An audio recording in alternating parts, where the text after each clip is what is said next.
toutes, merci de vous joindre à nous pour un de nos midis conservation mensuels qui est organisé par le réseau des milieux naturels protégés. Donc pour ceux et celles qui sont avec nous pour la première fois, sachez que votre micro et votre caméra sont désactivés, c'est tout à fait normal. Tout au long de la présentation, vous avez la possibilité de poser vos questions en les écrivant dans la boîte questions et réponses. À la fin, vous aurez aussi l'occasion de lever votre main si vous souhaitez poser votre question de vive voix, donc vous aurez ainsi le choix. Donc aujourd'hui, nous avons la chance de recevoir Caroline Bisson, co-directrice de Corridor Appalachien. Biologiste de formation, elle détient une maîtrise en environnement et complète actuellement une maîtrise en administration publique.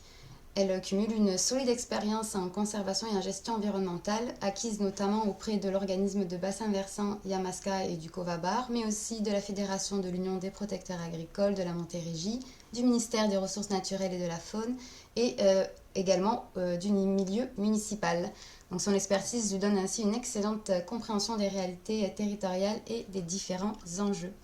Et aujourd'hui, elle vient nous présenter le bilan des retombées de 7 ans de projet dans les montagnes vertes du Nord, donc un effort collectif porté par 10 partenaires pour protéger et rétablir des espèces en péril en agissant sur les habitats, la réduction des menaces, la collaboration et l'amélioration des connaissances. Donc, Caroline, merci beaucoup pour ta présence. Je vais te céder la parole et je vous souhaite à tous et à toutes un excellent webinaire. Bien, bonjour à tous. Alors, je vais vous partager mon écran. Ça sera pas très long.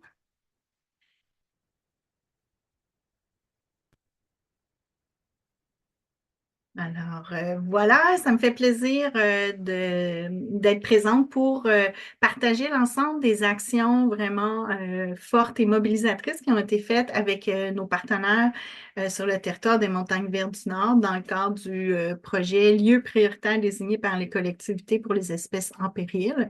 Donc, c'est un programme qui est financé par Environnement et Changement climatique cadre du Fonds de la nature, qui s'est fait en deux phases, la première de 4 ans, la deuxième de 3 ans, et qui a fait en sorte d'améliorer grandement la collaboration et les résultats au niveau de la protection des espèces en péril.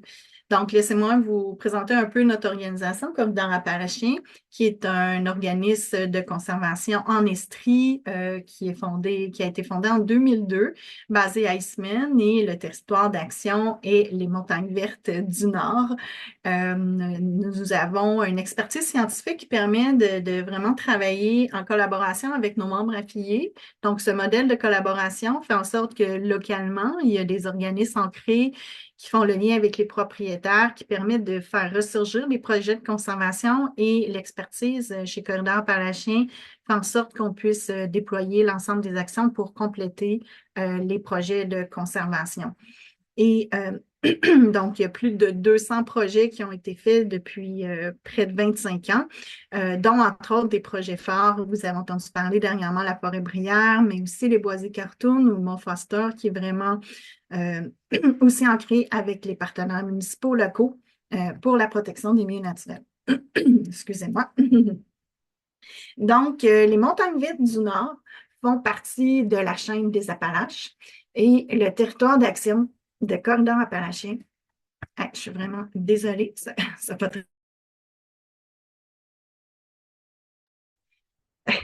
Donc, le corridor, le territoire d'action des montagnes vertes est transfrontalier avec les États-Unis, faisant partie de la chaîne des Appalaches, qui est vraiment un endroit dans le monde où on retrouve la plus vaste forêt tempérée qui est encore intacte. Donc, on a des grands territoires qui permettent d'accueillir des espèces en grand domaine vital comme l'ours, l'orignal ou le lynx et qui peut se déplacer pour faire l'ensemble de ces processus biologiques. Et c'est aussi un endroit où il y a une grande concentration d'espèces en péril. C'est pourquoi que le projet a été sélectionné parmi les 18 au Canada au niveau du programme Lieux prioritaires. Au Québec, il y a celui-ci et celui aux îles de la Madeleine. Donc, il y avait 4 grands objectifs associés à ce projet-là. La base reposait sur la protection et l'amélioration de l'habitat des espèces en péril. en travaillant sur les menaces avec divers types d'actions, passant de la sensibilisation, la restauration, les connaissances et aussi la sensibilisation du grand public pour les mobiliser vers la protection des milieux naturels. Mais je pense que le cœur de l'action a été beaucoup la collaboration entre les partenaires, mais aussi la collectivité qui a travaillé à la protection des espèces en péril. Et l'amélioration des connaissances mais, a permis de pouvoir peaufiner nos actions pour travailler au niveau de l'habitat. Plus de 100 actions ont été réalisées au cours des 7 dernières années avec un fort engagement des municipalités, une vingtaine avec qui on a collaboré, et aussi plusieurs propriétaires privés qui, ensemble, ont permis d'atteindre plus de 3000 nouveaux hectares protégés en terre privée. Corridor Appalachiens, son rôle était d'être le gestionnaire, le coordonnateur du projet, puis de l'entente de financement et de faciliter la collaboration entre les partenaires qui se sont associés au projet. Et donc, on était le lien avec Environnement Canada et qu'on redistribuait des fonds en fonction de la programmation annuelle qui était fournie par chacun des partenaires. C'est ce qui était intéressant de travailler sous cet angle-là parce qu'on pouvait se projeter dans le temps, nos actions aussi. Donc, c'était un effet levier, ce financement-là, parce que pour chacun des dollars investis par le gouvernement fédéral, 5 a été cherché dans le milieu avec les partenaires de différentes sources provinciales, municipales, les partenaires privés, les propriétaires qui ont fait des dons de milieux naturels. Donc, c'était très important comme effet levier pour les partenaires et les 17 membres affiliés. Donc, vous voyez un peu le schéma de cette collaboration-là, Corridor Appalachiens qui sera la coordination des fonds d'Environnement Canada avec les 9 partenaires qui étaient associés directement au projet. Et dans le cercle extérieur, c'est l'ensemble des membres affiliés qui collaborent depuis toujours avec Corridor Appalachiens. Je vais vous présenter maintenant diverses actions. Évidemment, je ne peux pas vous présenter l'ensemble des 100 actions, mais on a fait ressortir certains projets plus forts et surtout vous donner un retour d'expérience. Qu'est-ce qu'on a pu apprendre que vous pourriez réutiliser, vous inspirer pour l'ensemble de vos actions. Donc, pour Corridor Appalachien, un des éléments qu'on a développé, c'est les inventaires au niveau des invertébrés, donc les insectes principalement, qui était un taxon un petit peu moins connu, dont on fait moins d'inventaires. Donc, en 2024, on a débuté avec des inventaires pour les papillons de nuit et des libellules, ce qui nous a permis de vraiment augmenter nos connaissances avec une recension de plus de 330 espèces de papillons de nuit et 70 espèces de libellules. Les inventaires se faisaient avec des pièges lumineux. Et en 2025, on a ajouté aux inventaires celui des bourdons. Donc, vous voyez sur la photo du haut, donc on capturait les bourdons avec des filets qu'on mettait ensuite dans des petits contenants qu'on mettait dans une glacière pour qu'ils puissent se calmer et qu'on puisse ensuite pouvoir bien les identifier et prendre des photos pour puisse faire nos inventaires.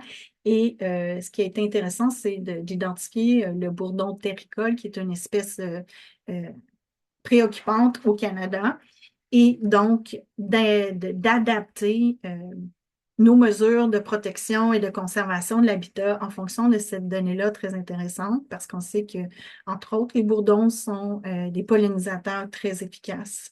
Vous voyez aussi sur la photo du bas, c'est le gonfle fourchu, qui est une espèce aussi de libellule à statut particulier. Donc, c'était très intéressant de recueillir cette information-là. Un autre projet phare est au niveau de l'écologie routière avec le plan de connectivité de l'autoroute 10. Donc, après plus de 10 ans d'études, d'inventaire, que ce soit via des caméras, via le relevé des mortalités routières, la cartographie, l'inventaire des structures existantes pour voir si elles étaient favorables à la connectivité au niveau de la faune, mais on a dévoiler notre plan de connectivité de l'autoroute 10. Il faut comprendre que, avec le patron de migration qu'on sait avec les changements climatiques, la faune va migrer du sud vers le nord et avec les Grands Lacs, il y a une espèce de goulot qui va au niveau des Appalaches, du niveau du passage. Donc, dans ce patron de déplacement-là, ben, l'autoroute 10 est vraiment un élément très important de fragmentation. Et c'est important de voir comment on peut réduire l'effet de la fragmentation. Et donc, dans le plan, ce qu'on retrouve, c'est 7 zones prioritaires de corridors écologiques identifiés dans lesquelles il serait intéressant de pouvoir changer les infrastructures routières pour qu'elles soient plus perméables à la faune. Et on a identifié différents types de passages sous la route via la réfection des ponceaux. On a même mis des suggestions pour un passage par-dessus la route, comme on voit par exemple dans le secteur de Banff, mais ces passages-là sont plus coûteux. Donc, ce qu'on fait, notre lien avec le ministère des Transports, c'est que quand il y a un ponceau qui doit être, qui arrive à la fin de vie utile, il doit être changé. Donc, à ce moment-là, on évalue avec eux si c'est dans un secteur prioritaire pour vraiment optimiser les investissements publics. Et comme souvent, on doit les surdimensionner pour intégrer les éléments hydrauliques avec les changements climatiques, ben, ça nous permet de pouvoir penser à d'autres éléments aussi qui sont favorables à la faune, comme recréer une espèce de rive. Vous voyez le lynx en bas, il y a un petit espace où il peut passer. Des fois, ça peut être plus grand au-dessus de la ligne des audios pour qu'il puisse avoir un déplacement même quand il y a beaucoup d'eau dans le ponceau, ou la tablette là, qu'on devine de l'autre côté du ponceau pour que la plus petite faune puisse se déplacer plus haut dans le ponceau, même quand il y a beaucoup d'eau. Donc, ce ponceau-là, vous voyez, c'est celui tout près de la sortie 115 et on a fait un suivi de 5 ans avec la photo de la publication qu'on a fait des résultats. On voit qu'il y a une très bonne utilisation de ces structures-là. Donc, c'est encourageant. Ça nous permet aussi de pouvoir adapter pour la suite des choses. Et il y a un autre ponceau qu'on suit aussi qui a été réaménagé pour la faune avec la ville de Sutton. Donc, on poursuit ces éléments-là, nous aussi en travaillant avec le propriétaire pour que les corridors demeurent. Donc, si on fait des investissements publics, il faut que la faune et la connectivité soient toujours présentes. On a aussi fait des fiches pour illustrer ces éléments-là de connectivité et comment on peut intégrer des éléments dans la réfection des ponceaux. Donc, oui, par rapport au plan de connectivité d'Autoroute 10, mais aussi les municipalités pour que dans leur réflexion ils puissent intégrer ces éléments-là et donc ça leur a été diffusé. On travaille aussi, dans le cadre du projet, on a fait plusieurs suivis d'espèces, mais entre autres, je voudrais mettre en lumière les actions au niveau de la griffe de Bicknell qu'on retrouve souvent au sommet de montagne et entre autres au sommet du Mont Sutton où il y a les sentiers pour le Run Top, comme vous savez, qui est très prisé par les randonneurs. Donc, avec le parc d'environnement naturel de Sutton, il y a des actions pour fermer les sentiers pendant la période de nidification pour assurer un meilleur taux de survie de succès au niveau de la nidification. Donc, c'est des exemples de comment la connaissance nous permet d'adapter des mesures de protection et d'amélioration de l'habitat des espèces en péril. Je vais maintenant vous parler de certaines actions de nos partenaires. On va commencer par Conservation de la nature, qui est propriétaire de la réserve naturelle des Montagnes Vertes, donc un vaste territoire de près de 10 000 hectares au cœur de la colonne vertébrale des Montagnes Vertes, si je pourrais dire. Donc, ils ont travaillé, entre autres, à la mise sur pied du projet Alliés de la biodiversité, qui est une mobilisation au niveau de bénévoles pour travailler avec nous, la patrouille, la sensibilisation au niveau des utilisateurs du milieu et la façon dont ils ont pu accrocher les gens, c'est via des formations, via des éléments d'identification pour que ils se sentent très concernés par la protection. Donc, c'est comme un peu des alliés, ça le dit, mais vraiment sur le territoire pour nous aider à aller plus loin. Et donc, ces bénévoles-là aussi ont contribué à toutes sortes d'actions, entre autres plusieurs déchets qui avaient des risques au niveau du milieu naturel qui ont été retirés. C'était très intéressant, mais aussi en allant chercher un autre public, donc les forestiers, avec les plans d'aménagement forestier bonifiés. qui, en intégrant des éléments aussi dans leur planification de gestion de leur forêt, peuvent avoir des pratiques durables qui sont en faveur de maintenir le couvert forestier. Donc, c'était vraiment des actions très intéressantes de ce côté-là. Et ce lien-là, à travers ces documents remis aux propriétaires, ça sensibilise et ce sont encore plus de personnes qui travaillent avec nous à la conservation des milieux naturels. Le COGESAF a travaillé particulièrement au niveau de la tortue des bois à la rivière Tomiphobia. Donc, ils ont expérimenté une nouvelle méthode pour le suivi télémétrique. C'est la photo complètement à gauche que vous voyez. Donc, au lieu de visser l'appareil pour la télémétrie, dans la carapace de la tortue, ils ont utilisé une autre méthode avec la colle d'époxy, ce qui fait que c'est moins invasif pour la tortue. Et donc, ça a démontré que ça avait quand même son efficacité. Il n'y a pas eu de perte là, qui a été tombée. Donc, c'était très intéressant et plusieurs autres organismes partenaires sont intéressés à cette méthode-là. Ils ont aussi expérimenté avec le ZooGrmB. Donc, ça me permet de vous démontrer un peu comment le projet a créé vraiment des liens pour qu'on partage nos techniques communes puis l'ensemble de notre savoir. Donc, ils ont fait l'incubation de tortues des bois. Donc, il y a un nid qui a été confirmé et pour être sûr que le succès de ce nid-là soit optimal, ils ont expérimenté cette technique-là. Le zoo le faisait déjà pour la tortue molle à épines et donc, c'était adapté pour la tortue des bois et on a pu relâcher plusieurs individus de tortue des bois là, dans le milieu, comme vous voyez les deux photos vers la droite.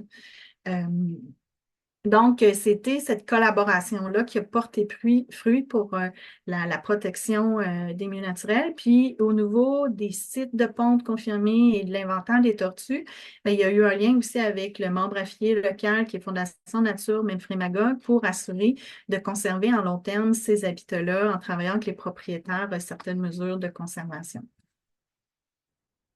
La Fondation SETI, qui travaille au niveau de la MRC Haute-Yamaska, a fait un lien vraiment très fort avec l'ensemble des 8 municipalités pour qu'ils puissent adopter des stratégies de conservation au niveau de la municipalité. Donc, on sait que l'aménagement du territoire est un élément complémentaire à la protection qu'on fait en territoire privé. Et aussi dans les nouvelles orientations gouvernementales, la connectivité écologique doit être intégrée dans les schémas d'aménagement, les plans d'urbanisme. Donc, ça amène aussi cette réflexion-là avec nos partenaires municipaux. Ils ont aussi fait beaucoup d'accompagnement avec des propriétaires privés pour amener vers l'étape de protection, donc des projets qui ont été complétés et qui sont en cours de planification. Entre autres dans la tourbière Macook, et ils ont travaillé à le suivi de plusieurs espèces avec les partenaires LPDC, entre autres la salamandre pourpre, la tortue des bois, et cette synergie, cette culture de collaboration a pu se faire via des projets partagés de cette façon-là. Et ils ont aussi travaillé à aménager des structures pour hirondelles, dont le suivi est fait des fois c'est un peu plus long avant qu'il soit utilisé, mais il y a ce suivi-là pour pouvoir avoir un retour d'expérience puis voir comment on peut adapter nos mesures en ce sens-là. L'OBV Yamaska était beaucoup impliqué aussi au niveau des inventaires Tortues des Bois, toujours avec le zoo, la Fondation SETI sur différents cours d'eau. Et puis, ce partenariat a pu consolider les techniques communes et travailler à mobiliser les partenaires du milieu. Donc, avec le lien qu'ils ont fait avec les municipalités, il y a eu un réflexe d'échange avec le milieu municipal, entre autres pour adapter ce qu'on fait en mesure de restauration ou aussi d'autres travaux. Donc, ça a été très intéressant, ce lien-là qui s'est développé. Et donc, d'intégrer la préoccupation de l'habitat de la tortue des bois dans l'aspect d'aménagement du territoire, puis les aspects aussi de permis avec les municipalités. Donc, c'était aussi un élément intéressant de ce côté-là. Québécoiseaux ont travaillé évidemment au niveau de de la faune aviaire. Donc, ils sont concentrés sur les espèces, les oiseaux champêtres. Dans la phase 1, ils ont travaillé, entre autres, plus prioritairement, je pourrais dire, sur les inventaires, donc la confirmation de sites de nidification, avec aussi les bénévoles des clubs ornithologiques du territoire et des milieux qui ont été identifiés. On a pu contacter des propriétaires qui, dans la phase 2, ont eu des suggestions, des orientations pour mettre en place des mesures qui favorisent la conservation des oiseaux champêtres sur le territoire avec une remise de trousses personnalisées auprès d'eux et qui a eu un suivi pour voir comment le succès de ces mesures-là ont pu être observés. Et ce qui est intéressant dans la collaboration, c'est que le lien entre les producteurs agricoles ou propriétaires des terrains, les agronomes, les biologistes, pour trouver les meilleures recommandations qui répondent aux objectifs de chacun, mais ça a créé une espèce d'échange constructif. Et il y a eu beaucoup d'intérêt manifesté par les producteurs agricoles qui ont mis en place ces mesures-là. Donc, on voit qu'il y a une collaboration en fonction des besoins de chaque qui peut être pris en compte pour arriver à ce résultat-là.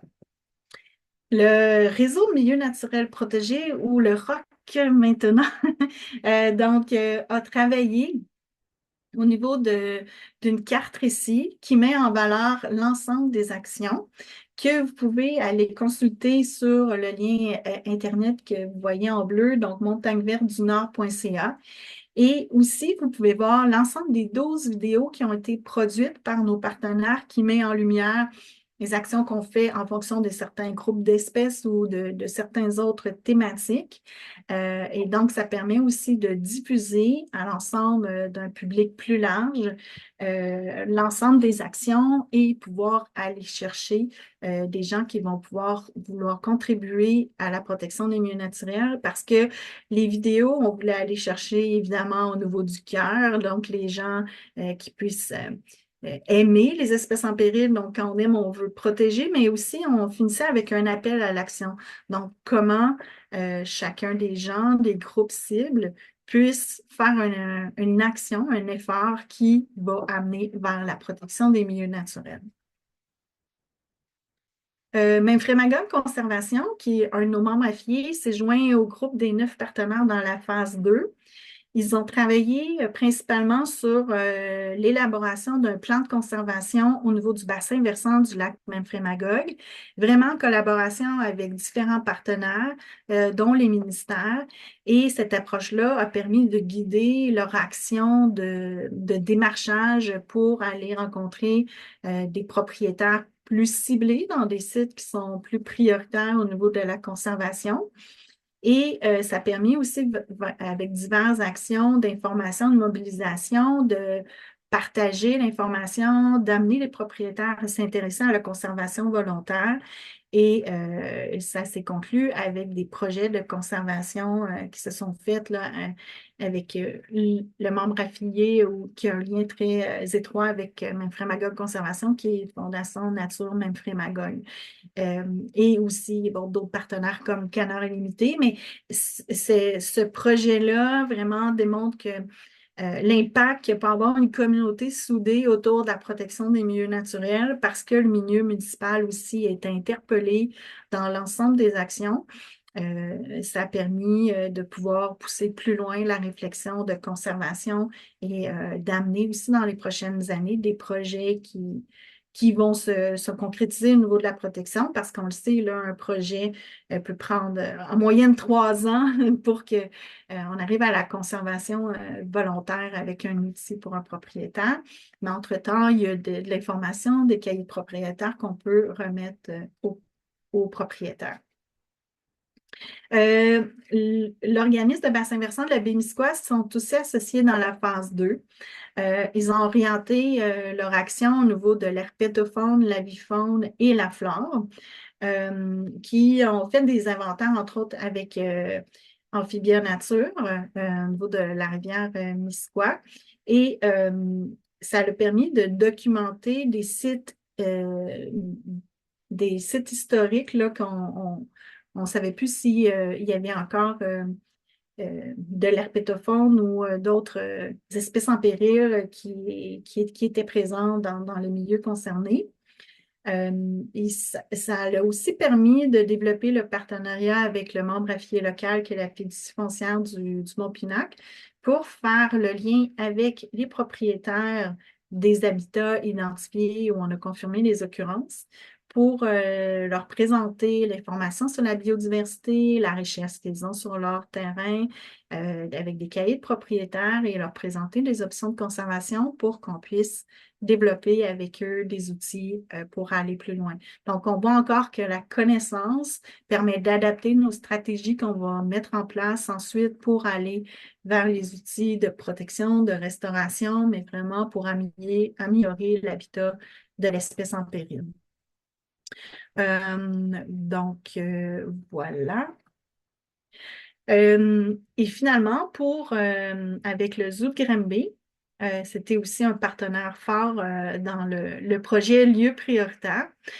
Donc, ils ont travaillé à différents volets.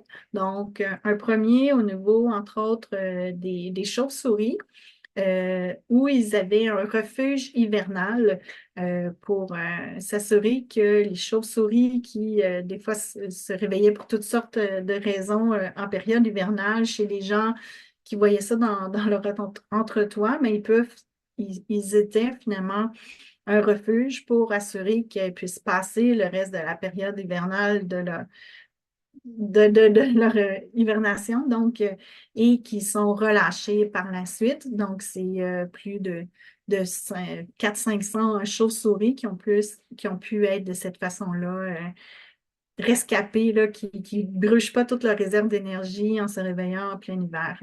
Donc, ça, c'était très intéressant. Ils ont aussi travaillé au niveau du martinet ramoneur. Donc, d'une part, avec l'aménagement de 6 cheminées et tours artificielles pour vraiment recréer des habitats pour la nidification. Et ce qui est intéressant de mettre en lumière, c'est que 3 d'entre elles ont été visitées, dont une qui était utilisée chaque année pour la nidification. Puis en fonction de ce qu'ils ont relevé, de pourquoi cette tour-là est plus propice pour la nidification, mais ils ont adapté les autres structures pour améliorer leur utilisation, soit en agrandissant l'ouverture, en regardant dans les suivis les capteurs d'humidité ou de température pour comprendre qu'est-ce qui est plus favorable d'un à l'autre. Et donc, ça permet qu'on puisse mettre des structures, mais aussi s'assurer qu'elles sont bien utilisées. Et leur expérience démontre que c'est environ, en moyenne, 3 ans avant qu'une structure puisse être utilisée. Mais il y avait le souci aussi de s'assurer que les cheminées qui sont utilisées par les martinets ramoneurs puissent continuer à être des habitats encore fonctionnels. Donc, ils ont fait le lien avec les ramoneurs, les entreprises de gestion parasitaire, pour que ça ne soit pas considéré comme un élément de nuisance, mais qu'il puisse avoir une collaboration pour assurer, oui, la fonction de cheminée, mais aussi l'élément d'habitat, de nidification pour le martinet ramoneur. Et l'expérience démontre que j'ai beaucoup aimé le retour d'expérience, c'est finalement en proposant nos services plutôt qu'en essayant d'obtenir quelque chose d'autre, mais on peut travailler ensemble à répondre à nos besoins communs. Donc, au début, entre autres, il y avait des ateliers qui sont devenus des formations. Il y a eu un lien en étant à leur congrès pour comprendre, pour leur proposer des moyens au lieu de dire juste ouais, là, c'est pas correct la façon dont vous gérez les martinets ramoneurs, mais finalement qu'on est là pour les aider à nous aider mutuellement dans nos actions. Donc, je crois que c'est une approche à garder en tête dans nos éléments de mobilisation avec nos différents publics cibles pour les amener à travailler avec nous à la protection des milieux naturels, qui est très intéressant. On l'a vu avec plusieurs autres actions que je vous ai montrées. Le zoo a travaillé aussi au niveau de la tortue des bois, entre autres, les inventaires avec les autres partenaires ont permis de confirmer la présence d'occurrences historiques et donc d'adapter des mesures d'intendance avec les propriétaires fonciers. Mais aussi, c'est que lors de ces inventaires-là, pour la tortue, ben, par ricochet, il a aussi identifié des cheminées qui étaient utilisées par les martinets ramoneurs, donc une vingtaine de cheminées, ce qui a permis de rencontrer les propriétaires et 45% d'entre eux ont signé des accords de conservation pour que ces sites restent accessibles aux martinets ramoneurs. Donc, les inventaires, on veut vraiment qu'il y ait une portée pour nous appuyer dans ce qu'on va mettre en place.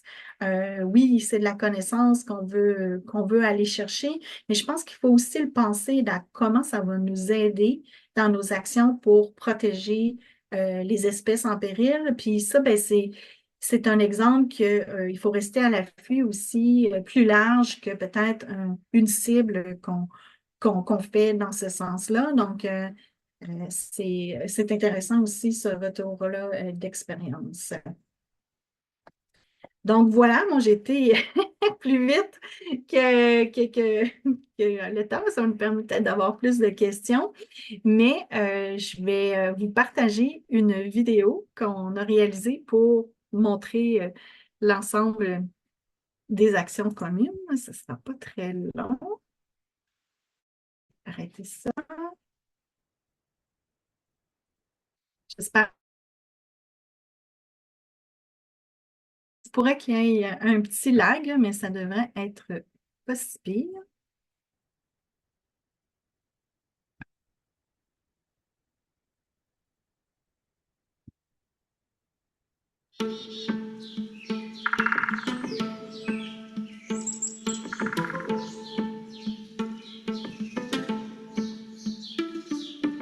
Le projet Lieu prioritaire désigné par les collectivités pour les espèces en péril, d'où son petit nom LPDC, vise vraiment à travailler à la protection de l'habitat des espèces en péril.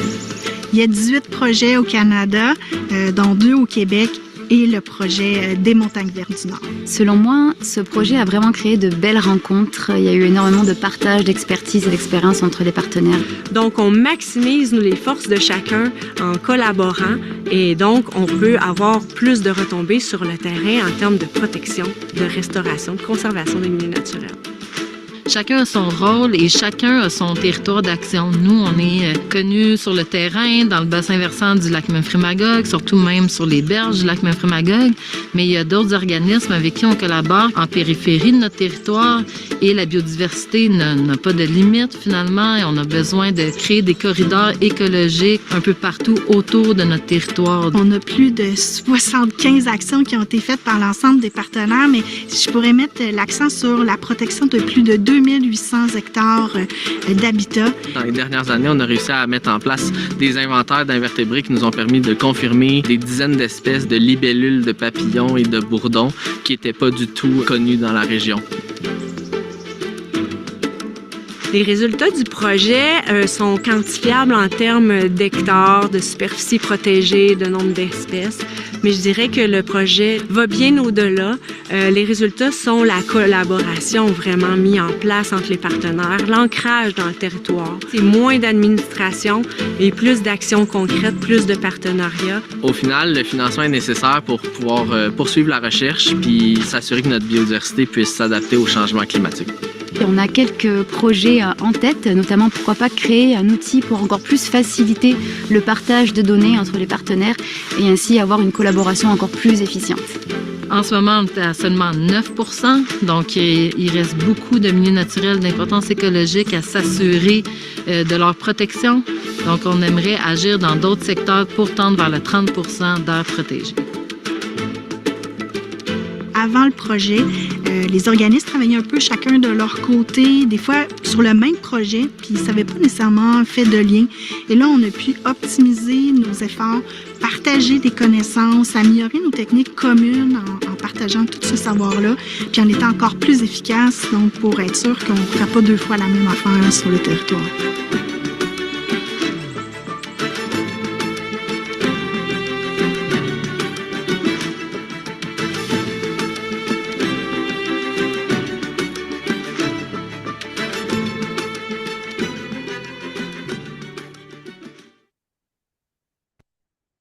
Donc voilà, je veux évidemment remercier Environnement et Changement climatique Canada pour avoir soutenu l'ensemble de ces actions.